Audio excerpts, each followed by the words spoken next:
जय हिंद। एमसीईआरटी ऑनलाइन में आपका स्वागत है।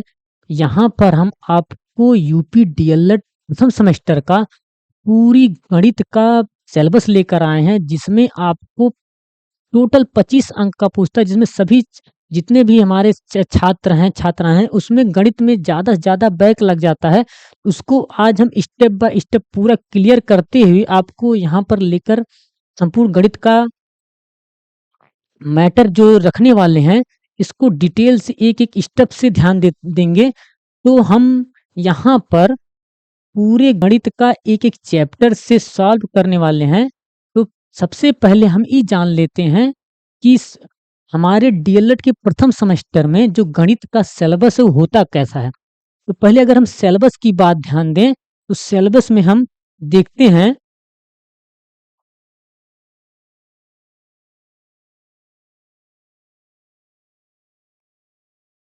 ठीक, सिलेबस में हम पहले ये देख लेते हैं कि जो हमारे गणित का सिलेबस है डीएलएड के प्रथम सेमेस्टर का, उसमें आपका जो पहला चैप्टर आता है, वह चैप्टर आपके गणित शिक्षण के उद्देश्य से होता है। किससे? गणित शिक्षण के उद्देश्य से होता है। दूसरा आपका आता है संख्या तथा अंकों का ज्ञान, स्थानीय मान, ये आपको पढ़ने को मिलेगा। तीसरा आपको मिलेगा गुणा भाग एवं संकल्पना की संक्रियाएं, कुछ भी देखने को मिलेगा। चौथा चैप्टर आता है भिन्न की संकल्पनाएं, आता है भिन्न की संकल्पनाएं। इसके बाद पांचवा देखते हैं दशमलव संख्या की अवधारणाओं से भी क्वेश्चन आता है। फिर अगला नेक्स्ट देखते हैं महत्तम और लघुत्तम समापवर्तक की अवधारणाओं से भी हमारा 1-2 नंबर क्वेश्चन बनता है। सभी चैप्टरों से 1 या 2 नंबर का आपको हल करने के लिए दिया जाएगा, या आपको कुछ परिभाषाएं दिया जाएगा। फिर प्रतिशत भी आपका प्रश्न बनता है। 8वें का है तो वर्गीकृत आंकड़ों को बार ग्राफ, जो बार ग्राफ से आता है और पाई चार्ट से आता है, इससे भी आपको क्वेश्चन मिलता है। फिर देखते हैं सजातीय तथा विजातीय व्यंजकों का बोध से भी क्वेश्चन बनता है। अगला है तय बिंदु रेखा, वक्र रेखा और कोण की संकल्पना से भी आपको पेपर में प्रश्न दिया जाता है। इसके बाद कोणों के प्रकार से आता है, त्रिभुज, आयत, वर्गाकार से भी क्वेश्चन बनता है और परिमिति से बनता है। तो ये था आपका पूरा गणित के जो फर्स्ट सेमेस्टर है मैथ का, उसमें आपको यह आपका पूरा का पूरा एक सिलेबस है। अब इस सिलेबस को हम आपको कंप्लीट एक-एक करके पूरा देने वाले हैं। तो इसमें हम पहले स्टार्ट कर देते हैं जो गणित शिक्षण का उद्देश्य होता है। जो पहला चैप्टर है वो आप में अपने से पढ़ करके या उससे थोड़ा-सा इसमें क्वेश्चन बन जाता है। हम यहाँ से स्टार्ट करते हैं संख्या तथा अंकों का ज्ञान एवं स्थानीय मान से, ठीक? यहाँ से हम डिटेल आपको पूरा एक-एक वीडियो में बता देंगे। एक-एक प्रश्न को इसमें हल करा दिया जाएगा। इसमें हम स्टार्ट करते हैं जो हमारा संख्या तथा अंकों का ज्ञान का स्थानीय मान से, ठीक? तो हम देरी ना करते हुए अब हम स्टार्ट करते हैं। तो देखिए, पहले जो पूरा बेसिक से शुरू से जो आपका पहला चैप्टर है उसको हम बताने वाले हैं संख्या तथा अंकों का ज्ञान एवं स्थानीय मान। अगर यह चैप्टर स्टार्ट करेंगे तो पहले हमको ये ध्यान देगा, उसमें आपको 1 या 2 नंबर का पूछ लेगा संख्या क्या है या संख्यांक क्या है। अगर हम संख्या की बात करें तो देखिए,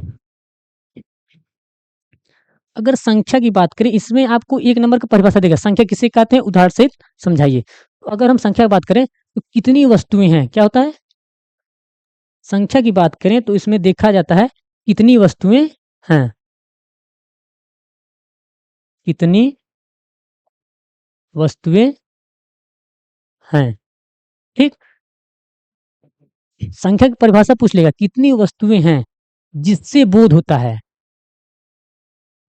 जिससे बोध होता है, क्या होता है? बोध होता है, ठीक? उसे क्या कहते हैं? संख्या कहते हैं, उसे संख्या कहते हैं, ठीक है? अब आपका यहाँ पर 1 नंबर का क्वेश्चन यहाँ पर बन जाएगा, कह देगा संख्या की परिभाषा लिखिए तथा संख्या, या पूछ लेगा संख्या किसे कहते हैं, और उसमें उदाहरण सहित समझाइए। आपको 1 लाइन का ये उत्तर लिख देना है और आपको उदाहरण सहित 1, 2, 3, 4 कर देना है, ठीक है? इसमें होता है जैसे संख्या होती क्या है? बच्चों को जो बोध कराया जाता है संख्या को गिन करके एक टोकरी में रख करके, कोई भी वस्तु रख दे, कांच रख दे, फल रख दे, तो जो उससे बोध कराया जाता है वही हमारा संख्या होती है, ठीक? अब संख्या तो आपको हो गया। दूसरा पूछ लेता है संख्यांक क्या होता है। दूसरा आपसे पूछ लेगा 1 या 2 नंबर का संख्यांक क्या होता है। जैसे उसमें एक लघु उत्तरीक बनता है, दीर्घ उत्तरीक बनता है, बहुविकल्पी बनता है। तो जो लघु उत्तरीक का बन जाएगा, पूछ लेगा संख्यांक किसे कहते हैं, उदाहरण से समझाइए। तो आपको ये जब क्वेश्चन बन जाएगा तो आपको ध्यान देना है, संख्याओं को क्या कह रहा है, संख्याओं को जिन संकेतों द्वारा व्यक्त करते हैं, जिन संकेतों द्वारा, किसके द्वारा, संकेतों द्वारा व्यक्त करते हैं,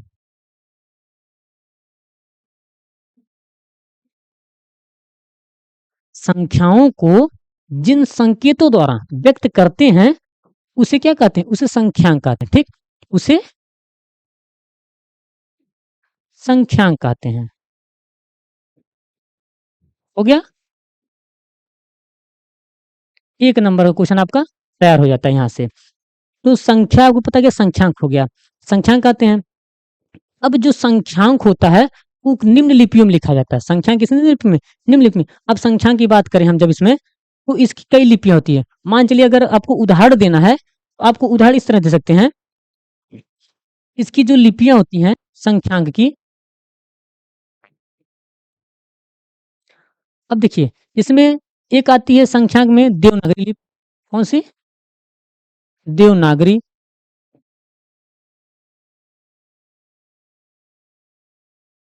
ठीक, और एक आती है रोमन।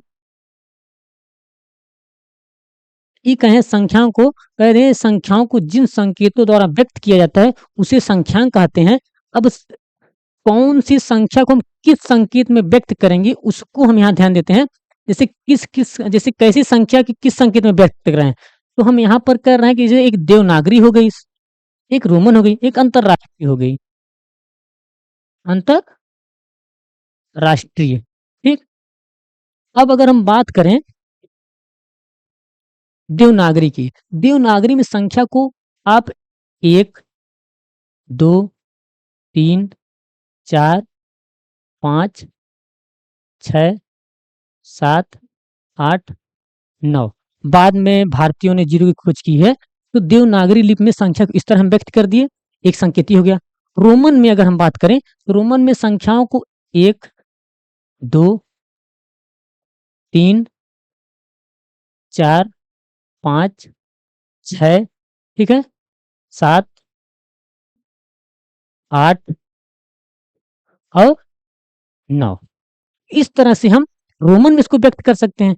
अंतरराष्ट्रीय की अगर देखा जाए तो अंतरराष्ट्रीय में हम 1, 2, 3, 4, 5, 6, 7, 8, 9, ठीक है। ये हमारी संख्यांक होगी। आप आराम से 1 या 2 नंबर का इतना आसान से कर सकते हैं कि एक हमारा हो गया देवनागरी लिपि का, एक हमारा रोमन लिपि का हो गया, एक हमारा अंतरराष्ट्रीय हो गया। तो संख्याओं को आपको पता हो गया, संख्याओं को जिन संकेतों द्वारा व्यक्त करते हैं, संख्याओं को जिन संकेतों द्वारा व्यक्त करते हैं उसे हम संख्यांक कहते हैं। आपको उदाहरण हो गया। अगर अब इसका कोई क्वेश्चन बनता है, अगर हम इसको क्वेश्चन की बात दिया, ध्यान दिया जाए, ठीक, कि संख्यांक से क्वेश्चन कैसे पूछेगा, पूछ लेगा कि सबसे बड़ी सबसे छोटी संख्या बताइए। मान के चलिए आपसे कह देगा 6, देखिए क्वेश्चन अब कहां बनेगा, 6,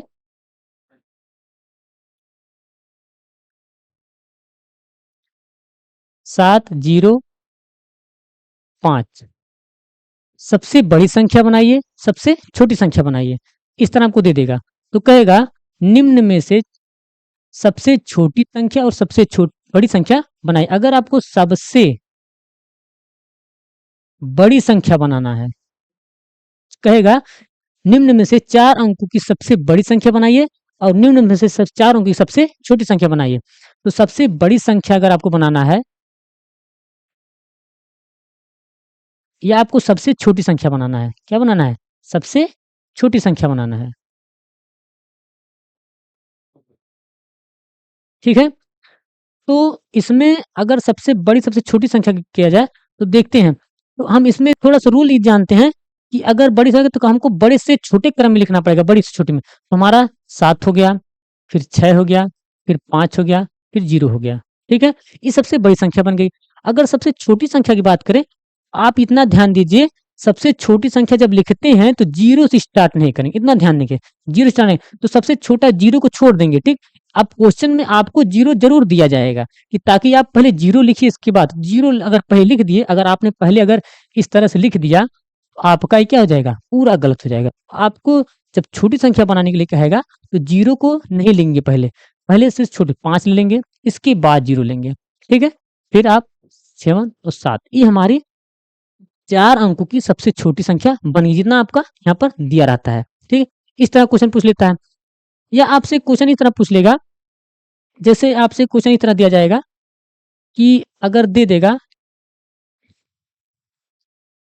ऐसे 1, 2, 5 से बनने वाली 3 अंकों की सभी संख्याओं को लिखिए। ऐसे पूछेगा, इतना दे करके कह देगा से बनने वाली, ठीक? 3 अंकों की, कितने? 3 अंकों की सभी संख्याओं को लिखिए। सभी संख्याओं को लिखिए। इस तरह से क्वेश्चन पूछ देगा।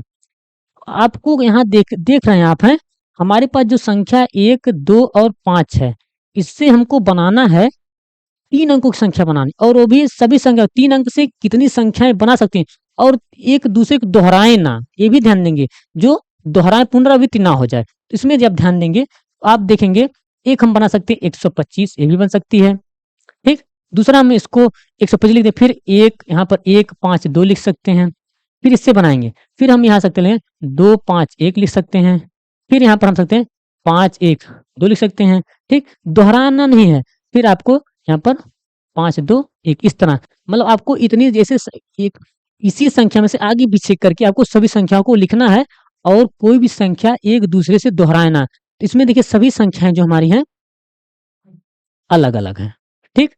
कोई 125 है, 152 है, 251 है, 512 है, तो 521 है, अलग अलग है। तो ये हमारी संख्यांक के कुछ एग्जाम्पल बनते हैं, ये क्वेश्चन मिलता है आपको। ये तो अभी बेसिक चल रहा है, आगे अब हम आपको क्लियर हो गया संख्या और संख्यांक, ठीक? अब आगे हम चलते हैं, अब रोमन क्या होता है, ठीक? क्या रोमन? देखिए रोमन आपको अगर पूरा का पूरा रोमन आपको गिनती लिख देना है, आपको हम यहाँ पर एक आसान भाषा में आसान शब्द से बताने वाले हैं कि रोमन कैसे लिखेंगे। आपको बस कुछ नहीं ध्यान देना है, कुछ शब्द को अपने माइंड में बैठा लेना है कि कैसे रोमन पूरा का पूरा लिख देंगे। आपसे इसमें क्वेश्चन जरूर पूछेगा, 1 या 2 नंबर पूछ लेगा, संख्या दे करके आपसे कहेगा रोमन में व्यक्त करिए, या आपसे कह देगा कोई संख्या देगा, ये पूछ लेगा कि कौन सा संख्या लिखा गया है। तो इससे भी क्वेश्चन आपको 1 या 2 नंबर का जरूर दिया जाता है। तो अब हम आपको ये ध्यान देंगे, पहले यह ध्यान देते हैं कि रोमन में कैसे लिखेंगे, ठीक? देखिए रोमन में लिखने के लिए सबसे आसान तरीका है, आपको केवल 2, 3, 4 पॉइंट को याद रखना है कि किससे होता है। जैसे आपको पहला पॉइंट ही याद रखना है कि 5, ठीक? ये नहीं भूलेंगे कभी, 5 को 20 से बनाया जाता है। एक होता है 10 को, ये आप माइंड में बैठा लेंगे, 10 को ये नहीं भूलेंगे। इसके बाद फिर आपको 50 मतलब 50, 50 को यल से आप करेंगे, 50 को किससे? यल से, यह ध्यान देंगे, 50 को यल से। दूसरा आप है 100 को जो लिखेंगे वो सेंचुरी होता है, 100 को सेंचुरी, ठीक है? 100 को जो आप है सेंचुरी से दर्शाएंगे, 100 से सी से 100, सी से सेंचुरी, ठीक? तो आप जो 100 है उस सेंचुरी में याद रख लेंगे कि 100 को हम सी से दर्शाते हैं। इसके बाद आप यहाँ पर 500 को डी से, किससे? 500 को डी से, और 1000 को यम से। बस केवल इतना ध्यान देना है, 5 को वी से, 10 को एक्स से, 100 को सी से, इसको आसान से सी सेंचुरी सी 100, फिर 500 को डी से और 1000 को यम से दर्शाते हैं। अब जैसे देखिए आपको रोमन गिनती लिखना है, अब यहाँ पर हम लिख के दिखा रहे हैं, देखिए ये हमारा 1 हो गया, 2 हो गया, 3 हो गया, 4, 5, 6, 7, 8, 9, 10। ठीक। अब 1 को अगर हम लिखना चाहें तो इस तरह हो गया, 2 को इस तरह लिख देंगे, 3 को सबको पता है इस तरह लिखा जाता है, 4 को पता है इस तरह लिखा नहीं पता है तो 5 से पूछ ले रहे हैं। हम 5 को इस तरह लिख रहे हैं, ठीक? अब रोमन में लिखने के लिए आपको केवल 3-4 मेथड को 3-4 जो ऐसी इसकी विशेषताएं को ध्यान देना है। जैसे 5 को लिख रहे हैं, अगर 5 में से 1 घटा दें, अगर किसी भी संकेत को लिखे हैं, ठीक? उस संकेत को लेफ्ट साइड में रख दिया तो घट जाता है और राइट साइड में लिख दिया जाए तो जुड़ जाता है। अगर ये संकेत है, इसके लेफ्ट साइड में अगर हम 1 रख दें, कि 5 में से 1 घट गया, इसको 4 पढ़ा जाएगा, ठीक? तो क्या पढ़ा जाएगा? 4 पढ़ा जाएगा। अगर इसी 5 को राइट साइड में अगर यही 1 लिख दें, 5 ये हो गया और 1 ये हो गया, दोनों मिलकर के 5 1 6 हो जाते हैं। इसको हम 6 को पढ़ते हैं, 6 पढ़ते हैं। अब आप क्या है, जब 5 लिख देंगे, 5 के लेफ्ट साइड में जब 1 लिख देंगे तो ई घट गया तो आपका ये 4 बन गया। और अगर 5 यहाँ पर लिख दिए हैं और यही 1 उस साइड लिख देंगे राइट साइड में, वह आपका बन जाता है 6 हो जाता है, ये 6 हो गया। अब एक नियम इतना रख लेंगे कि अगर किसी भी संकेत के लेफ्ट साइड में रखेंगे तो घट जाता है और राइट साइड में रखेंगे तो जुड़ जाता है, ठीक? दूसरा आपका, अब यहाँ पर 7 लिखना है तो 5 हो गया, 6 7, ठीक? 8 लिखना है तो 5 हो गया, 6 7 8, यहाँ पर हो गया, ठीक? अब 8 तक तो हमने लिख दिया। अब 9 को यहाँ पर 5 हो गया, 6 7 8 9 कर देंगे तो ये आपका गलत हो जाएगा। इसका रोमन अंक का दूसरा नियम कहता है, किसी भी संकेत को जब आप राइट साइड में लिखेंगे तो उसको 3 बार से अधिक दोहराएंगे नहीं। जैसे आप यहाँ पर 9 लिख रहे हैं, अगर आप 9 लिख रहे हैं, अगर आप यहाँ पर 5 लिख दिए, 6 7 8 9, अब 3 से अधिक बार दोहरा दिए। जैसे देखिए 9 लिखना है, आप 5 लिख दिए, 5 हो गया, 6 7 8 9, अब 3 से अधिक बार दोहराया गया तो 3 से अधिक बार उसकी पुनरावृत्ति नहीं हो सकती है, इसलिए गलत माना जाएगा। तब आपको 9 को लिखना है तो पहले 10 को आप देख रहे हैं, 10 हमारा इससे होता है, ठीक? आपको अभी पहला वाला बताए हैं, जब 10 लिख देते हैं उसके अगर लेफ्ट साइड में अगर कोई 1 लिख देते हैं वो घट जाता है। तो आप यहाँ पर 10 तो लिख दिए हैं तो ये भी 10 हो गया, इसमें से अगर इधर लिख दिए तो हमारा 9 हो गया, ठीक? सबसे आसान यह 9 तक हो गया। अब उसी प्रकार अगर आप जैसे देखिए, अब आपको थोड़ा-सा और विस्तार कर दिया जाए।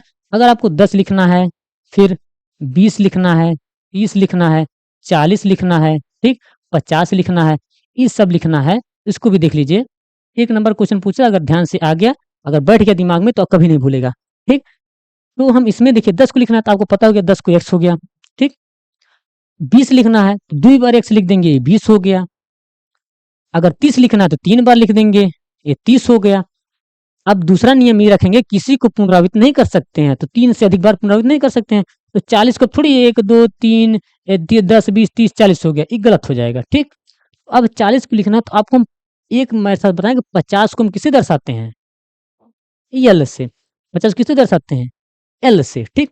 जब एल से 50 हो गया, आपको पता है अगर हम एल में से 10 घटा देंगे, हमारा 40 हो जाएगा, मतलब 50 में से 10 घटा देंगे 40 हो जाएगा।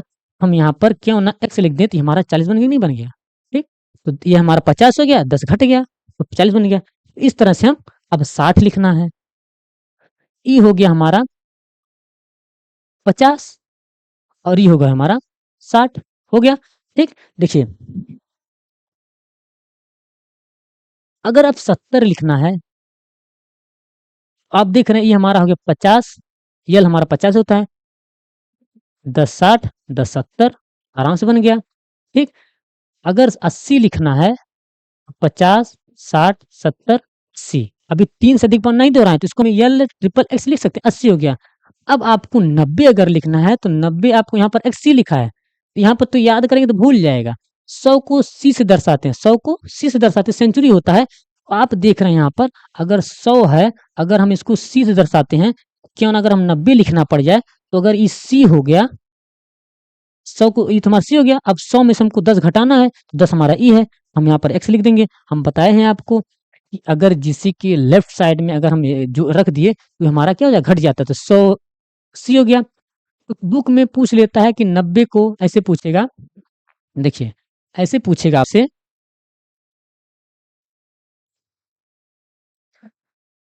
पूछेगा 90 को रोमन में व्यक्त करिए, ठीक? 90 को रोमन में लिखना है। किसमें लिखना है? रोमन में लिखना है, ठीक? तो अगर 90 को रोमन में लिखना है, आप इसे करते हैं 100 माइनस 10, ठीक? तो 90 हो जाएगा। तो आपको पता है हमारा 100 माइनस 10 है, तो हम 100 को सी से दर्शाते हैं, 10 घटा देना। 10 को आपको हमेशा एक ध्यान देना है कि हमेशा दिमाग बैठा लेंगे कि हमेशा लेफ्ट साइड में लिखते हैं। अगर इस तरह लिख दे तो हमारा ये बन गया 90, ठीक?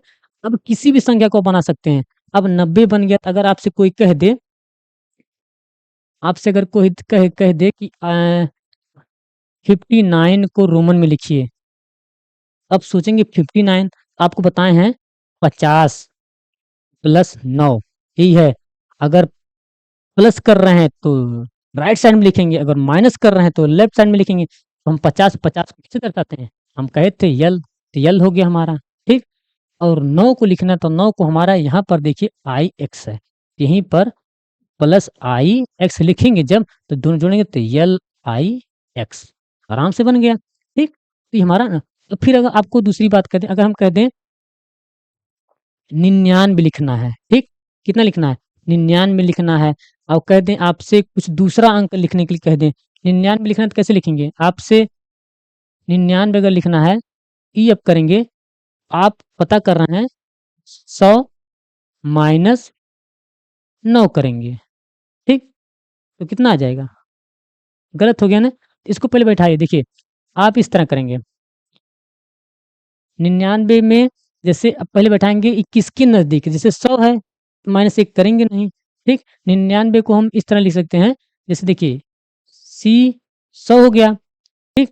और 10 घटाएंगे इसमें 90 हो गया, और 9 जोड़ देंगे इसमें 99 हो जाएगा। देखिए इस तरह से। अब इसको व्याख्यक रूप में लिखना है, तो 100 माइनस 10, ठीक? और प्लस 9, इस तरह लोग बुक में दे देते। बुक में सभी जैसे कितने भाई बहन छात्र जो कंफ्यूज होते हैं कि ये लिख क्या दिया है, तो वही है 90, पहले 100 लिख मत से 10 घटा दीजिए, बन गया 90। 90 में 9 जोड़ दिए, हो गया 99। तो 100 में से अगर हम यहाँ पर 100 है, 100 को हमको दर्शाते हैं किससे? 100 को देखिए आराम से दर्शा देंगे हम यहाँ पर, कहाँ दे 100 सी से, तो सी हम यहाँ पर लिख दिए, ठीक? जब 100 को सी लिख दिए हैं, अब आपको पता है कि 100 में से 10 घटाना, तो आपको हमेशा राइट साइड लेफ्ट साइड में लिखना है। तो आप यहाँ पर हमने एक्स लिख दिया, 10 घट गया, हो गया 90। 90 में फिर हमको 9 जोड़ देना है, इसकी आगे लिखना है, ये हमारा हो गया, कितना हो गया? 99, ठीक? इस तरह से आप किसी भी संख्या को रोमन में लिख सकते हैं, ठीक? तो आपको ध्यान कितना देना है? सी सेंचुरी, डी और एम, ठीक? डी एम, डी को 500 से, एम को 100। अगर आपको अभी भी देखिए, इसमें ध्यान देंगे, इसमें कुछ रोमन को दोहराया नहीं जाता, जैसे वी को, वी कभी भी दोहराया नहीं जाता है, ठीक? अगर आपको 10 लिखना है, जैसे देखिए आपको अगर 10 लिखना है, जैसे यहाँ पर 5, अगर आपको 10 लिखना है, कहेंगे सर जी 5 5 तो 10 हो सकता है, 5 5 10, ये गलत माना जाएगा, ठीक? कभी भी कुछ संकेतों को दोहराया नहीं जाता, पुनरावृत्ति नहीं होती। जैसे वी का नहीं पुनरावृत्ति होती है, और डी का पुनरावृत्ति नहीं होती है। जैसे आपको यहाँ पर 10 लिखना है और इसकी पुनरावृत्ति कर रहे हैं, तो आप 5 5 कह दें 10 हो गया, तो गलत है, ठीक? तो इसकी पुनरावृत्ति नहीं होगी। और फिर अगर आपको 1000 लिखना है, तो आप कहेंगे है देखिए 500, और है देखिए 500, इसकी पुनरावृत्ति नहीं होती है, ठीक? उसी प्रकार कुछ संख्याओं की पुनरावृत्ति नहीं होती है, ठीक? 100 को अगर आपको 100 लिखना है, कहेंगे यल में 50, यल में 50, इसकी मतलब आप 3 संकेत को पुनरावृत्ति नहीं कर सकते, एक आपका वी, एक आपका यल, एक आपका डी, ठीक? इस सब की पुनरावृत्ति नहीं कर सकते। तो हमको लगता है आप लोग को रोमन अब बनाना आ गया होगा, ठीक? रोमन बनाना आपको आ गया होगा। अब आगे हम चलते हैं स्थानीय मान पर, ठीक? अब स्थानीय मान क्या होता है? स्थानीय मान प्लेस वैल्यू क्या होती है? प्लेस वैल्यू होती है। अब इसका क्वेश्चन बता, जैसे आपसे दे दिया गया स्थानीय मान में दो, देखिए स्थानीय मान पढ़ने के लिए आपको कुछ नहीं, आपको सबको पिछली छोटी क्लास में पढ़ के आए होंगे। स्थानीय मान जैसे 5 2 4 5, क्वेश्चन पूछेगा निम्न में से पहले 5 और दूसरे 5 का स्थानीय मान, आपको पता है, विस्तार से यहाँ पर देख लेंगे, हमारा स्थानीय मान पहले इकाई होता है, फिर दहाई होता है, फिर सैकड़ा होता है, फिर हज़ारवाँ भाग होता है, ठीक? हज़ारवाँ इकाई, दहाई, सैकड़ा। इकाई मतलब 1, दहाई मतलब 10, सैकड़ा मतलब 100, हज़ार मतलब दहाई मतलब जो आपका हज़ारवाँ होता है 1000, ठीक? अब अगर इसके स्थान पे कोई संख्या रख दिया जाए तो उससे वो गुणा हो जाता है। जैसे हम यहाँ पर 5, 4, 2, 5 लिख दिया है, तो इसका पूछेगा कि इसमें निम्न में से दोनों 5 का पहले 5 या दूसरे 5 का स्थानीय मान। तो पहले 5 का हम स्थानीय मान निकालें, 5 गुणे 1 तो कितना आएगा? 5 आएगा, ठीक? अब दूसरे 5 का इसका देख रहे हैं तो इसमें 2 गुणे दहाई में 10 आता है, तो 10 हो जाएगा हमारा, 20 हो जाएगा, ठीक? छोटी क्लास में ये सिखाया जाता है कि जिस संख्या के उधर राइट साइड में जितना अंक रहेगा उतना जीरो कर देंगे। ये सबसे आसान लोग बता दिए थे। 4 लिखना है, इसके आगे 2 जीरो, 2 अंक है, 2 शून्य बढ़ा दो। 5 का स्थानीय मान बताना है, गिन लेते थे, 1, 2, 3 ले 5 निकालना है, 1, 2, 3 5 लिख करके 3 ठे जीरो बढ़ा देते थे, ठीक? हो गया हमारा स्थानीय मान। 4 का निकालना है, 4 लिख करके 2 जीरो बढ़ा देते थे, हो गया स्थानीय मान, ठीक? तो ये आपको बेसिक का पीछे का सीख कराए हैं, इसमें कोई स्थानीय मान में कोई दिक्कत नहीं है। केवल क्वेश्चन जो बनाता है, क्वेश्चन आपसे इस तरह कहेगा। अब क्वेश्चन यही दे करके आपसे कहेगा कि पहले 5 और दूसरे 5 का स्थानीय मान का अंतर बताइए या योग बताइए। अब पता है पहले 5 का स्थानीय मान 5 होगा और दूसरे 5 का स्थानीय मान हमारा 5000 होगा। अगर योग पूछेगा तो हम तो क्या करेंगे, कुछ आसान से 5000, देखिए 5000 प्लस 5 करके बता देंगे। अगर अंतर पूछेगा तो 5000 माइनस 5 करके बता देंगे कि हमारा स्थानीय मान का मात्र 1 नंबर क्वेश्चन पूछ लेगा, पूछेगा स्थानीय मान की परिभाषा पूछ लेगा, आपसे व्याख्या पूछ लेगा, ठीक है? तो अगला हम मिलते हैं नेक्स्ट वीडियो में, नेक्स्ट इसके आगे का डिटेल बताने के लिए, ठीक? जय हिंद।